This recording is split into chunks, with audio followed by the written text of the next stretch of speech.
जय हिंद दोस्तों, मैं हूं तारिक राय। स्वागत है आप सभी का एक बार फिर से मेरे YouTube चैनल पॉलिटिकल विज़न में।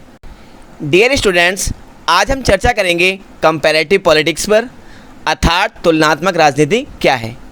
और इसके साथ साथ हम यह भी समझने का प्रयास करेंगे क्या तुलनात्मक राजनीतिक विश्लेषण एक अलग विषय है या यह राजनीति विज्ञान का एक अंग है।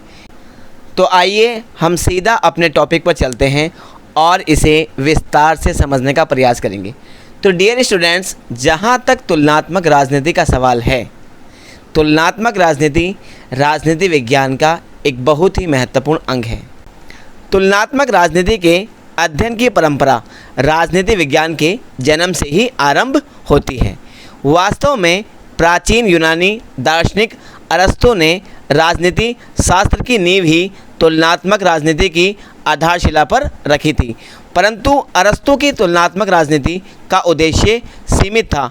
वह यूनानी नगर राज्यों में बार बार होने वाली क्रांतियों के कारणों का पता लगाना चाहता था और एक ऐसी शासन प्रणाली की कल्पना प्रस्तुत करना चाहता था जो लगातार स्थिर रह सके।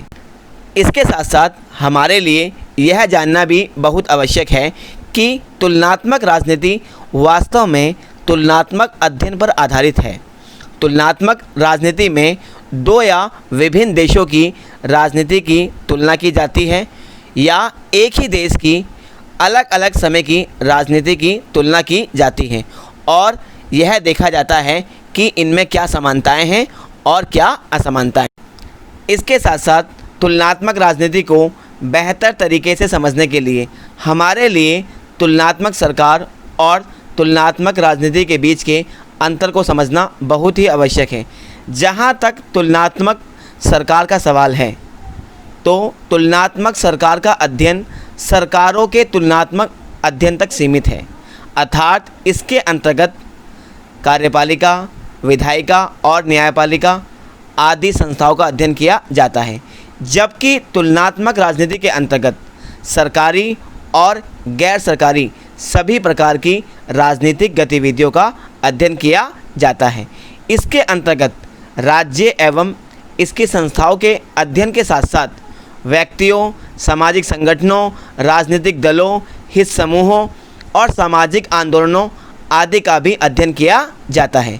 तो इस प्रकार यह स्पष्ट होता है, जहां तुलनात्मक सरकार एक संकुचित अवधारणा है, वहीं इसके विपरीत तुलनात्मक राजनीति एक व्यापक अवधारणा है।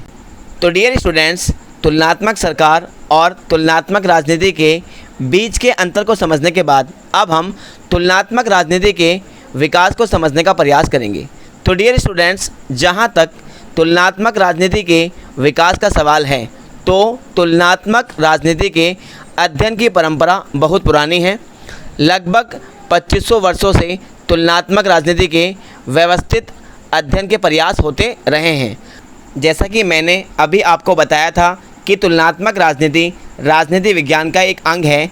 तुलनात्मक राजनीति के अध्ययन की परंपरा राजनीति विज्ञान के जन्म से ही आरंभ होती है, परंतु वर्तमान समय में तुलनात्मक राजनीति एक स्वतंत्र विषय के रूप में अपना स्थान प्राप्त कर चुका है।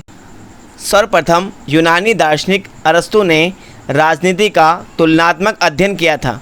अरस्तु ने लगभग 158 राज्यों के संविधानों का अध्ययन किया था और उन्होंने वर्गीकरण करते समय इसका आदर्श भी प्रस्तुत किया। उन्होंने न केवल शासनों का वर्गीकरण प्रस्तुत किया, बल्कि इन राजनीतिक व्यवस्थाओं के विभिन्न प्रकारों की भी व्याख्या की, जैसे प्रजातंत्र, कुलीनतंत्र, राजतंत्र आदि।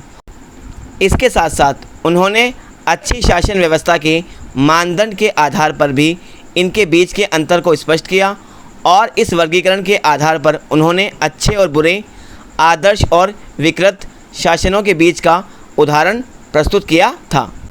अरस्तु के पश्चात अनेक राजनीतिक विचारकों जैसे Polybius, Cicero, Machiavelli, Montesquieu, Karl Marx, J S. Mill, Henry Maine, Laski, Finer आदि विचारकों ने भी तुलनात्मक पद्धति का प्रयोग करके इसे और भी अधिक सुव्यवस्थित बनाया और उसके विकास में योगदान दिया।